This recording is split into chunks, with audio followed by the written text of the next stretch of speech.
قال الله تبارك وتعالى في كلامه المجيد والفرقان الحميد لقد من الله على المؤمنين إذ بعث فيهم رسولا صدق الله العظيم. قال النبي صلى الله عليه وسلم إنما بعثت معلما أو كما قال عليه الصلاة والسلام. نہ رئیس ہوں نہ امیر ہوں، نہ رئیس ہوں نہ امیر ہوں، نہ میں بادشاہ ہوں نہ وزیر ہوں، نہ رئیس ہوں نہ امیر ہوں، نہ میں بادشاہ ہوں نہ وزیر ہوں، در مصطفیٰ میری سلطنت ہے، اسی سلطنت کا وکیل ہوں۔ سامعین مکرم، میرے ہم وقت ہم نشین ساتھیوں، علماء کرام، بزرگان دین، السلام علیکم ورحمۃ اللہ وبرکاتہ۔ سامعین مکرم، آج میں آپ حضرات کے سامنے سیرت امن عالم صلی اللہ علیہ وسلم کے مبارک عنوان پر اپنی معروضات پیش کرنے کی سعادت حاصل کر رہا ہوں۔ سامعین مکرم،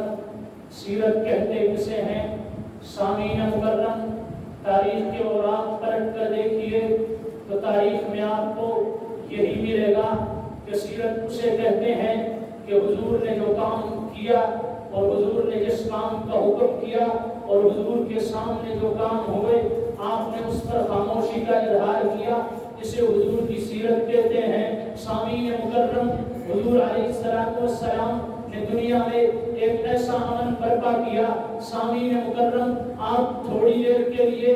1400 سال 1500 سال پیچھے چلے جائیے اور دیکھیے کہ اس دنیا میں کیا تھا۔ اس دنیا میں ظلمت تھی، اندھیرا تھا، فتنہ و فساد تھا، بچیوں کو زندہ درگور کیا جاتا تھا، عورت حیوانوں کی طرح زندگیاں بسر کرنے پر مجبور ہو گئی تھی، عورت کو ٹیشو پیپر کی طرح استعمال کر کے پھینک دیا جاتا تھا۔ ایک گھونٹ پانی کے لیے ایک قبیلہ دوسرے قبیلے سے سال ہر سال تک معمولی سی بات پر لڑائی جاری رکھتا تھا، جس کی لاٹھی اس کی بحث والا قانون تھا۔ سامعین مکرم، رب العالمین نے اسی دوران امام الانبیاء، خاتم الانبیاء، شافی محشر، ساقی کوثر، نبی آخر الزمان، خاتم الرسل، خاتم النبیین، آمنہ کے لال، عبداللہ کے در یتیم، عبداللہ کے لخت جگر، مدینہ کے وادی، یتیموں کے وادی، امام الانبیاء، امام الصادقین، جناب محمد رسول اللہ صلی اللہ علیہ وسلم کو مبعوث فرمایا، اور آپ علیہ السلام نے اپنی سیرت کے ذریعے تمام عالم میں ایک ایسا امن برپا کیا، ایک ایسا امن برپا کیا جس کی مثال دینے سے دنیا آج تک قاصر ہے، قاصر تھی، قاصر ہے، قاصر رہے گی۔ سامعین مکرم، کیسا امن برپا کیا؟ سامعین مکرم، تاریخ کے اوراق کو پلٹ کر دیکھیے، تاریخ کے اوراق میں آپ کو ملے گا کہ حضور علیہ السلام نے ایسا امن برپا کیا اپنی سیرت کے ذریعے کہ وہ لوگ جو ایک دوسرے کے کھوپڑیوں میں شراب پیا کرتے تھے، جو ایک دوسرے کے کھوپڑیوں میں خون پینے کے باوجود بھی ان کا غصہ ٹھنڈا نہیں ہوا کرتا تھا، وہ لوگ ایک دوسرے پر جان نچھاور کرنے والے بنے، وہ لوگ ایک دوسرے پر جان لٹانے والے بنے۔ کیسے بنے؟ حضور نے ان کے درمیان امن برپا کیا اپنے سیرت کے ذریعے۔ تاریخ دیکھیے، تاریخ میں آپ کو ملے گا کہ صحابہ کرام وہ لوگ جو ایک دوسرے کے خون کے پیاسے تھے، کفار سے جنگ ہو رہی ہے، ایک پیاسا پانی کو طلب کر رہا ہے، لانے والا پانی لاتا ہے، پانی اسے دیا جاتا ہے، یہاں تک کہ دوسرا آواز مارتا ہے پانی کے لیے، وہ کہتا ہے مجھے پانی نہ پلاؤ، میرے بھائی کو پانی پلایا جائے، یہاں تک کہ تیسرا آواز مارتا ہے،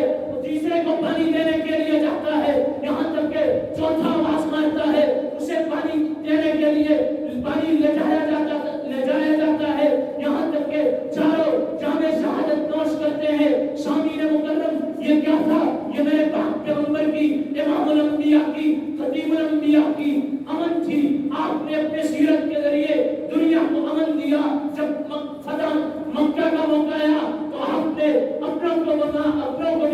کیا، بیگانوں کو بھی معاف کیا، غیروں کو بھی معاف کیا، سارے لوگوں کو آپ نے فتح مکہ کے موقع پر معاف کر دیا تھا۔ یہ امام الانبیاء کا امن تھا کہ بازاروں میں امن آیا، گلیوں میں امن آیا، بستیوں میں امن آیا، ضلعوں میں امن آیا، صوبوں میں امن آیا، عرب میں امن آیا، عجم میں امن آیا، مکہ میں امن آیا، مدینہ میں امن آیا، اور ایسا امن آیا کہ دنیا آج تک حضور کے امن کی مثال دینے سے قاصر رہے گی۔ سامعین مکرم، یہ حضور کا امن تھا اور یہ حضور کی سیرت تھی۔ پھر وہ لوگ جنہوں نے حضور کے امن کا اثر لیا تھا، جن پر حضور کی سیرت کے اثر مرتب ہو گئے تھے، وہ لوگ کیا بنے؟ وہ لوگ نبی کے دیوانے بنے، نبی کے مستانے بنے، نبی کے پروانے بنے، نبی کے صحابہ بنے، نبی کے شاگرد بنے، نبی پر جان لٹانے والے بنے۔ سامعین مکرم، پھر ان لوگوں نے حضور علیہ الصلوۃ والسلام کی سیرت کو، آپ کے اخلاق کو، آپ کے امن کو دنیا کے کونے کونے میں پہنچا دیا۔ آخر میں اتنا ہی کہوں گا کہ میں نے اس ساتھ پہ کہنے کی جسارت کی ہے، میں نے اس ساتھ پہ کہنے کی جسارت کی ہے جس کے دامن پہ فرشتوں نے عبادت کی ہے، جس کی ہمت کہ میرے آقا کے مقابل آئے، میرے آقا نے نبیوں کی امامت کی ہے، آسمانوں پہ، زمینوں پہ